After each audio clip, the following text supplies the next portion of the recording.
अष्टवक्र गीता, पांचवा प्रकरण, सूत्र नंबर 2।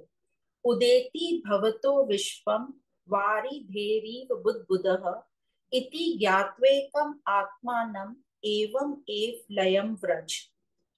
तो अर्थात तुझसे संसार उत्पन्न होता है जैसे समुद्र से बुलबुला, इस प्रकार आत्मा को एक जान और मोक्ष को प्राप्त हो जा, मुक्ति को प्राप्त हो जा। तो कहते हैं जैसे समुद्र से बुलबुले उठते हैं वैसे ही तुमसे ये सब भौतिक पदार्थ जगत उठ रहा है जो कि झूठा है, मिथ्या है। तो तुम इस आत्मा को ऐसे तुम आत्मा मात्र की सत्ता जानकर लीन हो जाओ। तो मैं को, जो अशुद्ध मैं है, जो अभी मैं करता है, अहम को यहाँ पर बुलबुला बोला है, ये बुदबुदा बोला है, जो मूढ़ है, अज्ञानी है। और आत्मा को यहाँ समंदर का है, जो विशाल है, अनंत है। तो जैसे इसके पहले जो पहले सूत्र में हमने पढ़ा, जहां अष्टवक्र जी कहते हैं तुम शुद्ध हो, विशाल हो, और आगे यहाँ क्या कह रहे हैं अष्टवक्र जी, तुमसे ही संसार उत्पन्न हुआ है और आत्मा ही सबका आधार है। पर तुम अपने आप को बुलबुला समझते हो तो तुम समंदर, पर तुम समझते अपने आप को बुलबुला हो।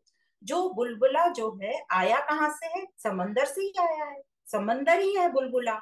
बस समंदर की जो एक बूंद है उसमें थोड़ी हवा भर गई और वो फैल गया, पर है तो बुदबुदा समंदर ही। और जो समंदर है वो विशाल है। तो यही अष्टवक्र जी कह रहे हैं कि तू समंदर है, तू विशाल है। पहले उसमें कहा था तू शुद्ध है।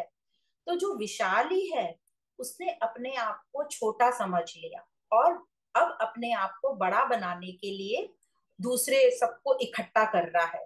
दूसरे पूरे जो समंदर में चीजें हैं उनसे इकट्ठे, दूसरे समंदर में क्या रहेगा और दूसरे बुलबुले रहेंगे, उन सबको इकट्ठा कर लिया और बड़ा परिवार और समाज तैयार कर लिया।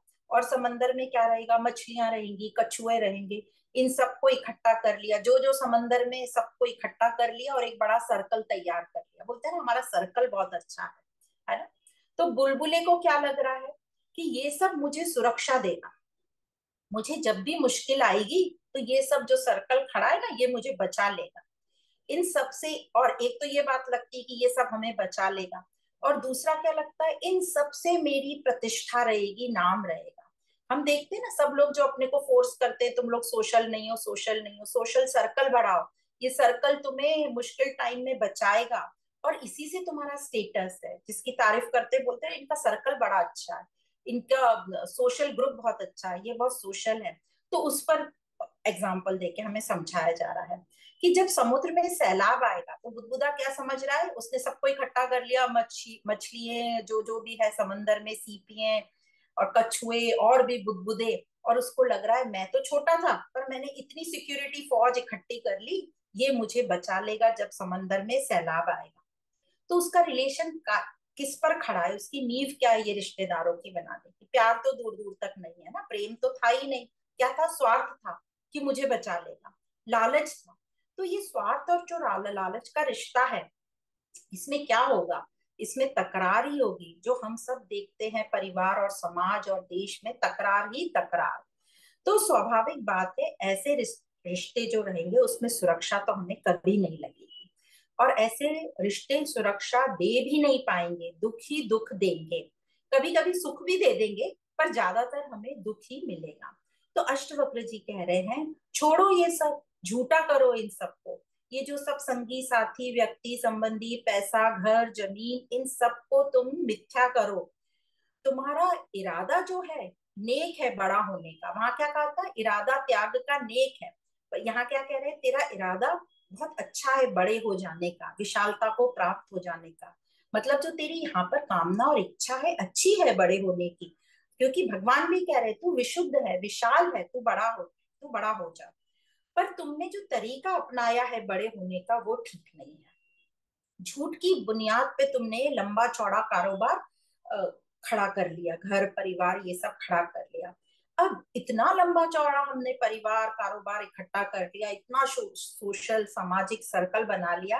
अब कोई कहे कि इसको तोड़ दो, मिटा दो, तो क्या होगा? बिल्कुल मन नहीं करेगा, हम कांप जाएंगे। बिल्कुल, कौन चाहेगा? इतनी मुश्किल से उसी को तो हम इतना इंपॉर्टेंट समझते थे, इतना महत्वपूर्ण समझते थे, और इतने सालों की मेहनत से इतना जमा किया है, तो उसको मिटाएंगे कैसे? तो उस डर जाते हैं, तो दूर हट जाते हैं सच से।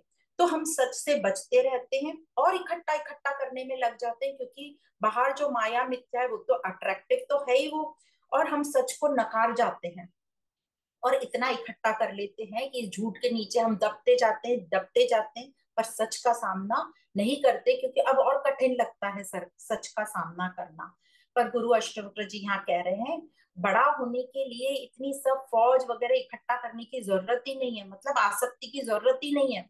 ये काम कठिन है ही नहीं, सत्य का सामना करना।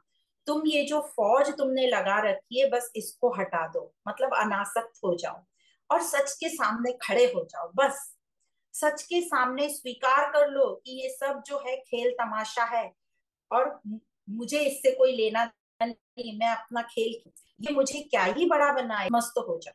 कैसे? तो ये एग्जाम्पल हमने विवेक चूड़ामणि में भी किया था कि जैसे एक बच्चे की चोरी पकड़ी जाए तो वो क्या करता है, वो दोस्तों के साथ कुछ चोरी कर रहा है, घर में पापा के पॉकेट में से पैसे निकाल रहा है या कुछ भी।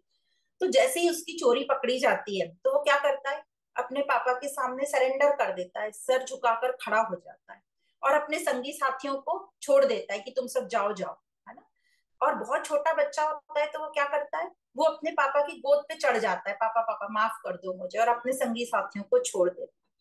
तो जैसे हमने एग्जाम्पल देखते हम, जो बालक ध्रुव था उसकी भी क्या जिद थी, उसकी जिद थी अपने पिता की गोद में बैठ जाना। तो उसकी माँ ने क्या कहा था, इस पिता की बात गोद में क्या बैठता है, तो परमात्मा की गोद में बैठ जो सबका पिता है। तो आत्मा की बात हो रही है। तो यहाँ भी यही कह रहे हैं लयम व्रज, यही कहना चाहते हैं अष्टवक्र जी कि आत्मा की गोद में बैठ जा। फिर फिर तू कुछ भी कर आत्मा की गोद में बैठकर। पर हमको क्या लगता है, हमें बड़ा मुश्किल लगता है। क्यों मुश्किल लगता है? क्योंकि हमको जो है प्रत्यक्ष पिताजी दिखते ही नहीं है, मतलब आत्मा दिखती ही नहीं है, क्योंकि आत्मा क्या है, निराकार है, निर्गुण है। तो हमें उस पर भरोसा ही नहीं होता, उस पर विश्वास ही नहीं होता। पर जो अपने संगी साथी हैं, जो सब दिखते हैं भौतिक में, वो दिखाई देते हैं, क्योंकि वो साकार रूप में प्रत्यक्ष इन इंद्रियों से हमें दिखाई देते हैं, तो उन पे हमें बड़ा भरोसा होता है। तो हम उन्हीं से संबंध बनाए रखते हैं और जो सत्य से उससे बचते रहते हैं। तो आत्मज्ञान से ही हमें समझ आता है कि ये अहम क्या है, हम इस मैं तक पहुंच पाते हैं और इस मैं को नकार सकते हैं। तो गुरु अष्टवक्र जी, भगवान कृष्ण, राम सभी यही बता रहे हैं, संतों ने बताया, ऋषियों ने उपनिषदों में बताया, लयम व्रज, तो मिटना ही मुक्ति है। झूठ मैं को, जो झूठा मैं है, इसको गिरा दो, इसको मिटा दो। तो तू बुलबुला मत बनकर बैठा रहे। तू बुलबुला बन के बैठा रहेगा तो कितनी भी तू संगत कर ले, संगात इकट्ठी कर ले, तू दुखी का दुखी रहेगा। समझ जा तू कि तू समंदर है, तू विशाल है। तो यहाँ पर ये समंदर और बुलबुले के एग्जाम्पल से हमें बोला लयम व्रज।